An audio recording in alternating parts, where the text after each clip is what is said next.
Assalamualaikum warahmatullahi wabarakatuh. Selamat pagi untuk kita semua. Semoga dalam keadaan sehat-sehat saja. Dan jangan lupa untuk jaga kesehatan, jaga pola makan, karena zaman sekarang merupakan zaman yang sakit itu sangat berkembang. Jadi diharapkan untuk kita semua menjaga kesehatan, menjaga pola makan, dan semoga kita dalam keadaan sehat-sehat saja. Baik, kami dari kelompok 8 yang beranggotakan 3 orang. Yang pertama Renal Sitepu, yang kedua Rizky Kadianto, yang ketiga Rizko Agus Susanto. Hari ini kami akan membuat video tutorial yaitu dalam media pembelajaran program berbasis web. Dan untuk saat ini kami akan membuat tutorial website statis. Baik, sekarang mungkin juga dalam pengertian tujuan juga contoh dalam pembuatan website statis akan kami buatkan dalam video tutorial ini. Nah, mungkin sebelum video tutorial, mungkin untuk teman-teman semua, rekomendasilah dari kami dalam pembuatan website itu kalau misalnya untuk pemula silahkan buat saja website statis seperti ini, simple dan mudah dipahami, dan juga untuk teman-teman supaya tidak terlalu ribet dan tidak terlalu membuat suasana hati gelisah gitu. Nah, website statis ini merupakan suatu website yang sangat mudah dipahami sekali. Nah, mungkin untuk pengertian website statis itu adalah sebuah website yang kontennya statis atau tidak diubah-ubah gitu. Sekali dibuat dan itu tidak akan bisa diubah kembali gitu. Namun pembuatan website statis itu sangat simple dan sangat mudah sekali. Jadi teman-teman silahkan coba lihat kembali dan secara singkat apa itu website statis. Mungkin teman-teman akan lebih paham nantinya. Nah, website statis ini juga pembuatannya itu sangat simple dan sangat mudah sekali. Mungkin untuk pembuatannya itu ada beberapa bahan yang perlu kita siapkan dalam pembuatannya itu. Yang pertama sekali itu PC atau laptop. Mungkin jika teman-teman ada PC di rumah, silahkan menggunakan PC, ataupun jika tidak menggunakan ada PC, ada laptop, silahkan menggunakan laptop sendiri. Nah, untuk aplikasi yang akan kita gunakan dalam pembuatan website statis ini ada 2 buah aplikasi. Yang pertama Notepad, yang kedua browser. Browser itu mungkin teman-teman bisa menggunakan browser yang sudah ada dari server penginstalan laptop itu. Dan juga Notepad juga sudah ada di website penginstalan Notepad yang sudah diinstal melalui aplikasi server. Nah, tapi kalau misalnya teman-teman menggunakan aplikasi lain untuk pembuatan program itu juga bisa, rekomendasilah untuk teman-teman itu menggunakan Notepad++. Notepad++ ini juga sudah memiliki warna dalam tampilan tulisannya. Jadi teman-teman sudah bisa membedakan mana yang menjadi titelnya, mana yang menjadi isinya ya. Ada bisa membedakannya. Kalau misalnya Notepad yang ada di laptop itu tidak ada bedanya. Mungkin semua tulisannya hitam seperti tulisan copy paste. Nah, untuk teman-teman yang sudah ada menggunakan Notepad, silahkan dibuka Notepadnya di PC ataupun laptopnya. Dibuka, kemudian baru kita ketikkan program yang akan kita buat. Nah, untuk programnya ini, kalau misalnya teman-teman masih belum paham, teman-teman bisa lihat di Google. Itu banyak sekali contoh-contoh yang dapat teman-teman buat. Contoh-contohnya itu bisa teman-teman lihat, dan banyak sekali orang-orang atau user yang sudah membuatnya itu secara simple dan bisa dilihat, dicontoh, dan ditiru juga gitu. Kalaupun teman-teman ingin merubah, itu juga bisa teman-teman buat hal yang baru gitu, memodifikasi yang sudah ada. Nah, untuk contohnya dari kami ini sudah ada sebuah program yang kami buat secara pembuatan sederhana gitu. Nah, programnya seperti ini dan bisa teman-teman lihat. Nah, itu kami sekarang pembuatannya itu di Notepad++, menggunakan aplikasi Notepad++, karena di sini juga sudah ada warna dan yang berbeda-beda gitu. Jadi lebih menarik lah tampilannya daripada Notepad yang ada di laptop. Nah, setelah program yang kita buat, sekarang kita simpan menggunakan seperti penyimpanan seperti biasa, yaitu menggunakan Ctrl S untuk menyimpan. Nah, untuk tempat penyimpanannya itu teman-teman bisa sesuaikan sendiri. Teman-teman bisa menyimpannya di mana saja gitu. Misalnya teman-teman bisa menyimpannya di dokumen ataupun di tempat lain, atau di C, di D, ataupun di tempat penyimpanan yang lainnya. Bisa teman-teman simpan di mana saja gitu. Untuk judulnya itu teman-teman buat indeks. Nah, dengan tipe data HTML. Kenapa? Karena kita akan membukanya itu menggunakan browser. Nah, jadi teman-teman harus menggunakan tipe data HTML. Nah, setelah itu kita simpan. Nah, setelah disimpan, kemudian teman-teman buka di folder yang sudah teman-teman unggah gitu. Nah, disimpan. Sekarang teman-teman buka di mana teman-teman menyimpannya gitu.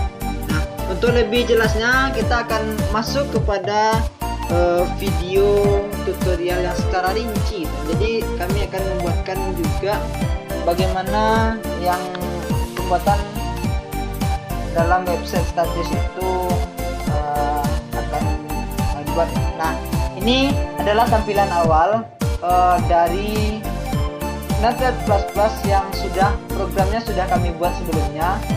Kenapa kami setting seperti ini? Karena juga menghemat waktu gitu. Kalau misalnya diketik kembali itu akan lama juga ya. Jadi supaya menghemat waktu ya kami langsung saja buatkan dulu sebelum merekam videonya. Nah, untuk penjelasan di sini ada beberapa bagian yang mungkin teman-teman belum paham ya gitu. Untuk programnya nanti akan saya jelaskan. Yang pertama, untuk HTML ini adalah title index yang akan kita gunakan karena kita menggunakannya di web di browser gitu. Nah, untuk head ini adalah kepala, artinya header itu, berasal dari kata header, kepala.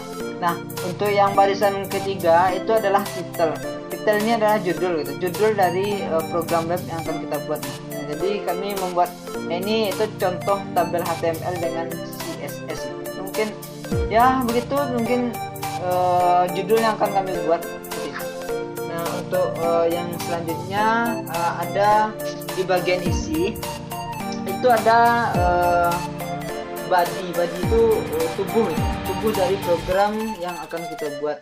Nah, yang isinya itu ada border 1. Ini maksudnya itu adalah border ini bingkai. Jadi bingkai itu kita buat satu buah bingkai dengan width ini lebar dengan lebar 50%.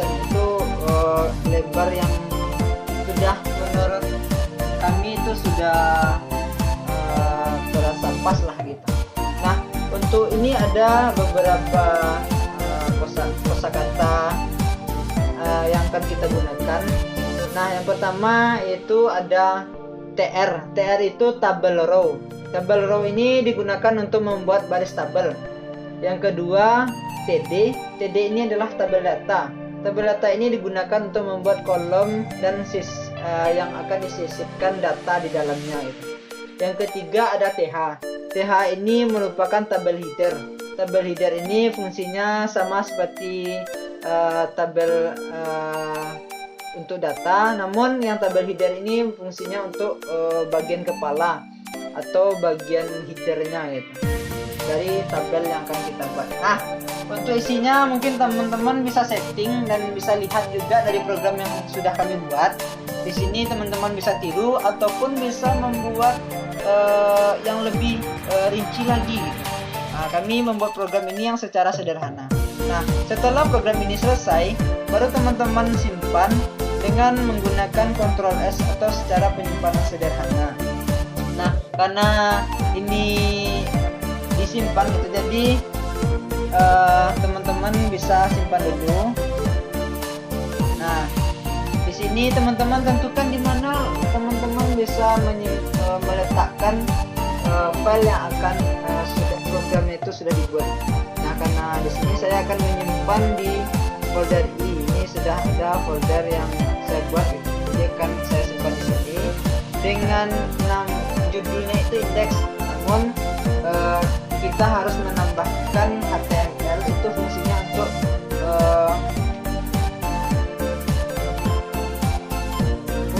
untuk membukanya itu menggunakan browser gitu. Jadi kita harus menambahkan .html. Nah, setelah kita buat itu kita simpan. Nah, save. Nah, setelah kita simpan, baru kita buka kembali folder file yang sudah kita buat. Untuk filenya itu sudah disimpan tadi. Nah, karena dibuat tadi HTML, maka tampilan dari file yang kita buat itu akan seperti ini. Sudah menjadi tampilan browser yang ada di laptop gitu. Nah, untuk tampilannya seperti ini. Silakan teman-teman buka. Nah, tunggu, sedang proses sedang berlangsung, teman-teman bisa tunggu. Nah, proses sedang berlangsung lagi, mungkin membutuhkan waktu beberapa saat ya. Teman-teman harus sabar lah gitu dalam menunggu. Nah, prosesnya sudah selesai dan hasil dari program sederhana dalam website statis kita sudah selesai. Nah, ini tampilan dari website sederhana yang kita buat tadi. Sederhana bukan? Nah, itu juga sederhana dan teman-teman bisa mencontohkannya di rumah masing-masing. Nah, dengan satu buah laptop atau satu buah PC, teman-teman sudah bisa membuat website statis yang simple dan menarik gitu. Nah, teman-teman dengan program yang seperti ini, teman-teman bisa membuat tampilan yang seperti ini. Nah, mungkin lebih lanjutnya teman-teman bisa lagi membuat varian yang lebih bagus dan lebih canggih lagi. Nah, untuk contohnya mungkin seperti ini saja. Nah, begitu untuk tutorial kita pagi ini. Mungkin terima kasih ya teman-teman sudah menyaksikan dari tutorial kami, dan juga terima kasih kalau misalnya ada kesalahan dalam pembuatan tutorial ataupun kesalahan dalam berkata, berbicara maupun tindakan. Kami mohon maaf dan terima kasih untuk kita semua. Sekian, bye bye.